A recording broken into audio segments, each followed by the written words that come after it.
Hello students, स्वागत है आप सभी का हमारे यूट्यूब चैनल पर जिसका नाम है सौरभ क्लासेस। आज मैं एमए सेमेस्टर 4 के सब्जेक्ट कोड CC11 जो है history of science and technology से अत्यंत ही महत्वपूर्ण विषय वैज्ञानिक सोसाइटी, जिसको हम साइंटिफिक सोसाइटी भी कहते हैं, लेकर उपस्थित हुआ हूँ। तो चलिए बिना समय गंवाए हम अपने इस विषय को प्रारंभ करें। वैज्ञानिक सोसाइटी 16वीं सदी के मध्य से लेकर 18वीं सदी के मध्य तक विज्ञान के नवीन प्रेक्षणात्मक एवं प्रयोगात्मक दृष्टिकोण को बड़ी सफलता मिली। इस नई दृष्टि के साथ विज्ञान और प्रौद्योगिकी के विकास को वैज्ञानिक क्रांति कहा गया। इस क्रांति ने विश्व के प्राचीन सर्वसम्मत स्वरूप को ध्वस्त कर दिया। अब एक नई तस्वीर उभर कर सामने आने लगी। इसे विश्व में वैज्ञानिक दृष्टिकोण के उदय की शुरुआत हो चुकी थी। अब हम इसकी पृष्ठभूमि को देखेंगे। 15वीं शताब्दी के आरंभ से यूरोप में नई गतिशील तत्वों का प्रवेश ने उसे परिवर्तनग्राही बना दिया था। हम इसे वैज्ञानिक अभ्युत्थान की तैयारी की पहली सीढ़ी मान सकते हैं। आधुनिक विज्ञान के उत्थान के साथ पुराने विचार और मान्यता और परंपराएं कमजोर पड़ी एवं नई सोच का अभ्युदय होने लगा। आधुनिक विज्ञान का विकास भौगोलिक ज्ञान के बढ़ते हुए सोपानों के साथ अधिक स्पष्ट दिखाई देता है। उद्योग एवं व्यापार की बढ़ोतरी के साथ विज्ञान की प्रगति अधिक तेजी से हुई। इस दौरान यूरोप में 3 महत्वपूर्ण केंद्र इटली, जर्मनी, स्पेन एवं पुर्तगाल में तेजी से वैज्ञानिक विकास होने लगे। इन सभी के प्रभावों ने सोचने और समझने की प्रेरणाओं को नवीन आयाम दिए।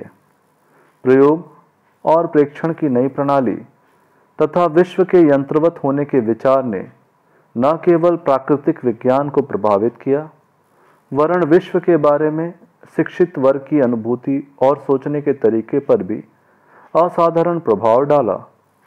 वैज्ञानिक क्रांति ने पारंपरिक एवं आधुनिक चिंतन शैलियों के बीच एक विस्तृत खाई का निर्माण किया। अतीत और अतीत के सद्गुणों ने अंतिम विदा ले ली और अपनी तमाम खामियों के साथ आधुनिकता का सृजन हुआ। आगे देखते हैं वैज्ञानिक सोसाइटी की स्थापना। 17वीं सदी के उत्तर मध्यकाल में हुए विकासों से आधुनिक विज्ञान के विभिन्न क्षेत्रों में अगले 50 वर्ष में गतिविधियों की बाढ़ सी आ गई। इंग्लैंड और फ्रांस की स्थिर सरकारों ने भी इसमें योगदान दिया। उस समय की वैज्ञानिक क्रियाशीलता के लिए ये 2 प्रमुख शक्तियां थीं। विद्वानों एवं कलाकारों, जो बीते समय के राजाओं पर निर्भर थे, का स्थान स्वतंत्र साधनों वाले लोग ले रहे थे। इनमें ज़्यादातर व्यापारी, जमींदार, डॉक्टर, वकील और कुछ अन्य लोग थे। उन्होंने विज्ञान की उन्नति के लिए धन दिया और अपनी निजी वेधशालाएं और प्रयोगशालाएं स्थापित की। विज्ञान अधिक संस्थाबद्ध होता चला गया। विज्ञान की अनौपचारिक बैठकें 1645 ईस्वी में लंदन से आरंभ हुई, जिसके परिणाम स्वरूप रॉयल सोसाइटी ऑफ लंदन का जन्म हुआ। इन बैठकों में वैज्ञानिक, व्यापारी, कुलीन एवं पादरी वर्ग के लोग शामिल होते थे। 1662 में रॉयल सोसाइटी ऑफ लंदन का विधिवत गठन हुआ। इस सोसाइटी ने विदेशों में विद्वत परिषदों से पत्राचार किया और फिलोसॉफिकल ट्रांजैक्शन नामक पत्रिका का प्रकाशन आरंभ किया। यूरोप में विज्ञान को बढ़ावा देने के लिए फ्रेंच रॉयल अकादमी के नाम भी उल्लेखनीय है। इसकी स्थापना लुई 14वें द्वारा उसके वित्त मंत्री कॉलबर्ट के आग्रह पर 1666 में पेरिस में की गई। शीघ्र ही यूरोप में कई स्थानों पर इस प्रकार की अकादमियां बन गईं। इन अकादमियों में वैज्ञानिक परस्पर मिलकर सभी पक्षों पर चर्चा करते थे तथा अपने प्रयोगों को एक दूसरे को दिखाते थे। इन्होंने अपने समय की तकनीकी समस्याओं, पंपिंग एवं द्रव्य इंजीनियरिंग, तोपखाने और जहाजरानी पर अपने अध्ययन को केंद्रित किया। कई खोजों के संबंध में सीधे व्यापार और उत्पादन को बढ़ाने की आवश्यकता से था। इनमें सबसे बड़ा क्षेत्र खगोल विज्ञान का था, जो जहाजरानी के लिए ज़रूरी था।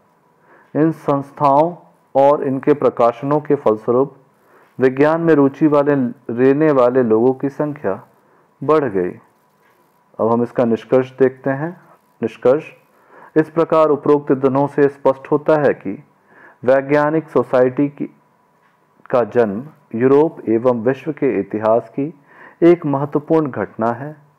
15वीं शताब्दी के बाद जो वैश्विक परिवर्तन का दौर शुरू हुआ, उसने पुरानी मान्यताओं और परंपराओं को छोड़कर लोगों को तार्किक एवं वैज्ञानिक दृष्टिकोण अपनाने के लिए प्रेरित किया, जिसके कारण वैज्ञानिक क्रांति संपन्न हुई।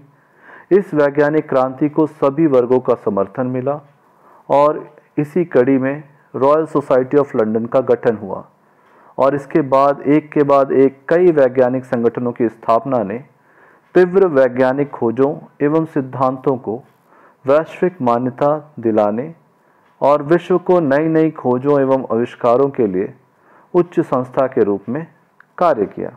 इस प्रकार से हमारा यह विषय यहीं समाप्त होता है। आज के लिए इतना ही। धन्यवाद।